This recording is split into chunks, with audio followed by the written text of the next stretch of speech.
Hello guys, this is Romela and welcome to my YouTube channel. So for today's video pala guys is samahan niyo ako maglinis dito sa bahay ng future in-law ko. So sinabi kong future in-law guys kasi nga hindi pa kami kasal ni Lucas as legal talaga. So ayun na nga guys, nandito na ako sa room namin ni Lucas. Syempre unahan ko dito dahil unahin ko muna dito linisin guys at saka yaran siyang mga bagay dito dahil kasi nga ang tagal ko nang hindi naglinis ito. I think 1 year na char. So 3 months lang ako dito guys and syempre almost weeks ago na hindi ako nakapaglinis dito sa kwarto namin ni Lucas. So, ayan guys, ito pala yung kabilang room guys wherein nag-study si Lucas dito.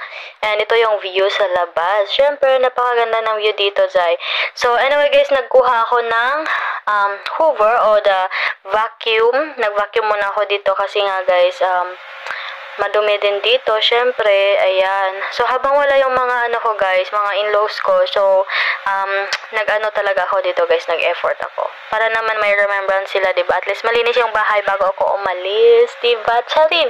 So, ayan, medyo natagalan ako nag-hover dyan guys, alam nyo na. And wala tayong cameraman dahil, so, takbo dito, takbo doon, tingnan mo mamaya guys, diba?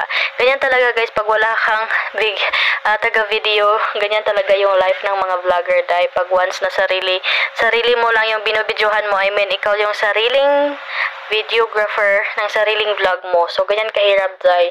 So, anyway guys, ito pala yung view. And then, nag-start na pala ako dito sa room kasi tapos na ako mag-vacuum doon sa may, anong tawag doon? Basta doon kanina guys. Tapos na ako doon. And ito palang mga papel na to guys is dalhin ko to sa Pilipinas dahil sa kailangan ko to guys sa pag-learn ko ng German. So, sa lahat pala nagtanong guys, if mahirap ba mag-learn ng German language? Yes po, mahirap mag-learn ng German language dahil sa pronunciation. I mean, okay lang naman pero syempre guys, challenging talaga mag-learn ng new language. Anyway guys, nag-take break muna ako kasi dumating yung mama ni Lucas and then sabi niya may binili siyang tinapay. Ayan, so kakain muna kami. And syempre guys, hindi lang tao yung kumain, pati din yung iring, yung pusa. Diba nagbisaya na tayo dahil. Anyway, kumain na pala ako guys and ito yung kinain ko first. First time ko palang nag-try nito. Ewan ko anong tawag nun guys. Ayan, nakalagay dyan. So yan pala yung kakainin ng mother ni Lucas and ito yung sa akin. So kain po tayo guys. Ayan, diba? Ang sarap dito guys kasi paborito ko naman yung Erdberry dito. Erdberry is like, hindi ko alam anong English yan basta. Anyway guys, tapos na pala ako kumain and natapos na din yung ating hugasin. Syempre guys, alam mo hinihingal ako mag-voice over. Dati kasi sanay ako mag-voice over kasi ngayon hindi na ako sanay mag-voice over. So pasensyahan nyo na dyan. Anyway, tapos na ako sa plato and tapos na pala yung mga labahan ko. So ayan diba, hindi ako naglaban yan guys. Ang washing machine yung naglaba dyan.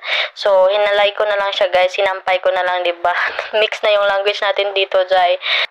So guys, I start to prepare for my flight this coming Sunday and then ayan guys, I put all of my things in that luggage and hindi ko alam guys, nag-struggle talaga ako kung ano yung dalhin ko, yung color black ba or yung color blue na luggage kasi nga guys, yung color black is malaki and then yung isa is maliit. So hindi ko alam guys saan ko ilalagay o makasya ba or hindi.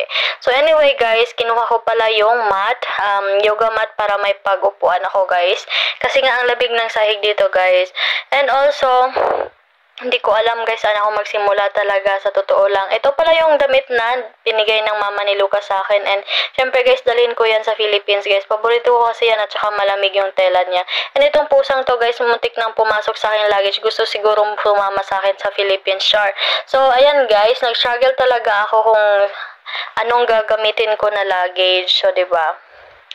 Napakahirap kasi dito sa long distance relationship guys, kailangan mo mag-sacrifice talaga ng todo. Kasi nga pag hindi mahaba yung pasensya mo sa long distance relationship guys, hindi talaga mag-work yung isang relationship, especially pag nasa long distance ka talaga. Anyway guys, ito na lang pala yung dinala ko na luggage, itong color black na to. Dito ko na nilagay yung lahat ng mga damit ko kasi nga, hindi naman marami yung damit ko guys. Ewan ko bakit ko napuno yung color black na luggage na yan guys. Ayan, dinala ko na din yung mga sunblock. Tsaka guys, sayang naman kasi marami pang laman yung mga binili ko dun sa Philippines. Pero yung sunblock na yan guys is kay Lucas yan. Dinala ko na lang kasi hindi naman niya ginagamit dito kasi tapos na din yung summer. Tapos hindi naman sila gumagamit ng sunblock dito. And syempre guys, yung mga napkin ko, sayang naman guys pag hindi ko yan dalhin, diba? And yung mga lotion syempre guys, and then yung mga panglagay natin sa mukha. Char. Wala naman ako masyadong pinalagay sa mukha guys, sadyang mga ganyan lang talaga. And syempre guys, yung ating Lux Wax, diba? Ayan, yung pagkatapos ko pala guys is kumain ako ng tawag nito noodles guys, and also this one lami siya dai, and also tapos na pala ako mag-impake dai, and just waiting for my flight this coming Sunday guys. See you in the Philippines, and thank you so much for watching. And ito guys, pinakamasarap ito yung ano nila dito guys, pansit canton nila, pero namiss ko talaga yung pansit canton dyan sa Pilipinas. Pag dumating na ako dyan sa Pilipinas, yun talaga yung unahin kong bilhin. Hindi naman healthy guys, pero kailangan din natin i-ano yung sarili natin, anong tawag nun, pagbigyan, kahit minsan lang. So, hindi tayo forever dito sa world. Kailangan din natin maging masaya. Diba? Anyway guys, it's a bit sad, pero kailangan ko talagang umuwi kasi visit visa lang naman yung gamit ko patungo dito sa Germany, and hindi pa ako pwede magstay dito kasi nga, hindi pa kami stable both financially, diba? So, ayan, this is the end of our video. Hopefully guys, you learned something. Bye-bye.